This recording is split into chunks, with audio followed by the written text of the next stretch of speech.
I didn't sleep. I lay shivering in the straw and listened to the rats in the darkness. Every time I closed my eyes, I saw Turpin jumping off the ladder. The stories of Turpin raced round York. My father came home that night, panting to tell the tale he heard. Do you know how Turpin escaped the law? He asked me. He shot his friend Matthew Ting and then rode off to hide. I said. The story I heard was that Turpin did a robbery in London. He was spotted, so he jumped on his mighty mare, a horse they called Black Bass. He rode like the wind, and not even the wind could catch him. He was in York the next evening, and he rode up to the mayor of York. The mayor imagined that, my father said. But why would he do that? I asked. When people said Turpin had robbed someone in London, the mayor said it could not have been Turpin. How could Turpin be in London one day and York the next? The mayor of York had said no one could ride a horse as fast as that. I've never heard of this black bass, I said. No, she dropped down dead at the end of the ride, but Turpin lived on. Oh yes.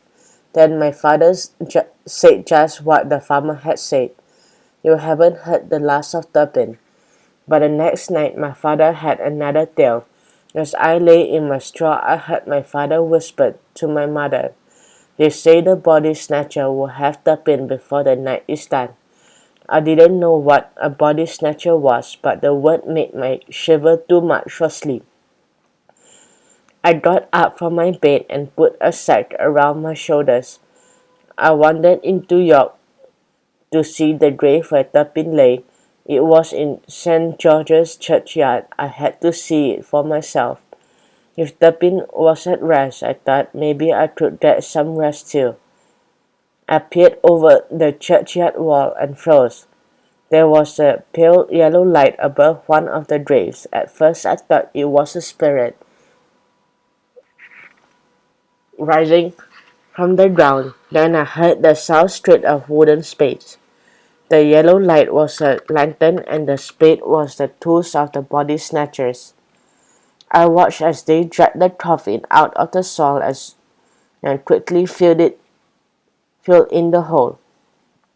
There were 4 men. They placed their spades in the coffin and they raised it onto their shoulders. They walked to the gate and turned towards me. The man at the front held the lantern up to my face. Suddenly he laughed. I told you, boy, I told you it wasn't the end of Turpin. In the pale glow, I saw the dirty face of the farmer who had stood at the scaffold. I smelled his farmyard smell. Where are you taking him? I asked.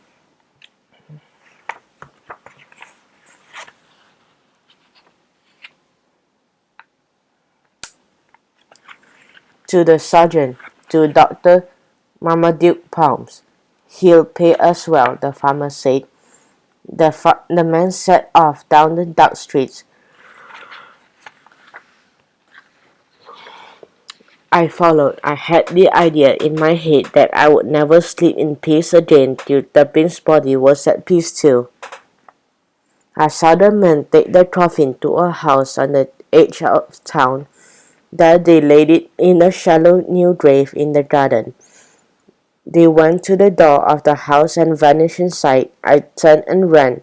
Double stung my bare feet and I slid over gutter mud and horse droppings. At last I reached the Blue Boar Inn and hammered on the door. A window opened. Who's there? Someone shouted. I want to see Mr. Turpin, I cried. He's not here anymore. They hanged him yesterday and buried him this morning. Go away, the voice yelled. They hanged Dick Turpin's father. I gasped. No, they hanged Dick Turpin. The body was brought here, but they took it and buried it again this morning. The person shouted back. I know, but the body snatchers just stuck him up and took him to the doctor for cutting up, I yelled. They can't do that.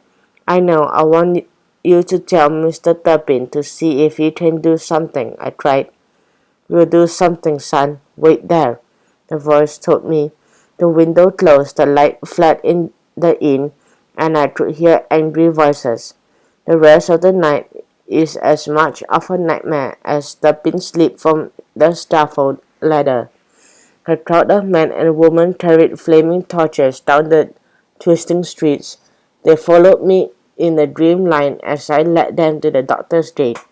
The man at the front of the line pushed open the doctor's gate and began to strip away the soil on the shallow grave. The doctor poked his weasel head out of a window. "Who's there?" he asked. "We have come for young Turpin. You foul monster. We are taking him back to his proper grave," a young man roared. "If you try to stop us, you might end up in the same grave as my son." "Oh," Mr. Turpin added. The old man cheered him. "Oh no," the doctor crowed. "I never wanted the body anyway. They did, and good luck to you. It's not my fault. It's here. Let Turpin rest in peace." He slammed the window shutter, and he heard the bolt slide into place. The line of people that went back to St. George's churchyard was quieter now. Dick Turpin was laid to rest a third and final time. I made my way slowly back to the Blue Ball Inn with old Mr. Turpin leaning on my arm. He stopped at the door and turned. He wrapped his arm around me. "You did well, boy," he told me. "You did well. You have a good heart. My son would have done the same." "Thank you, sir." "Don't end up like him," he said, and his voice was breaking. "No, sir. We can all rest now," he whispered. I felt his warm tears falling on my head.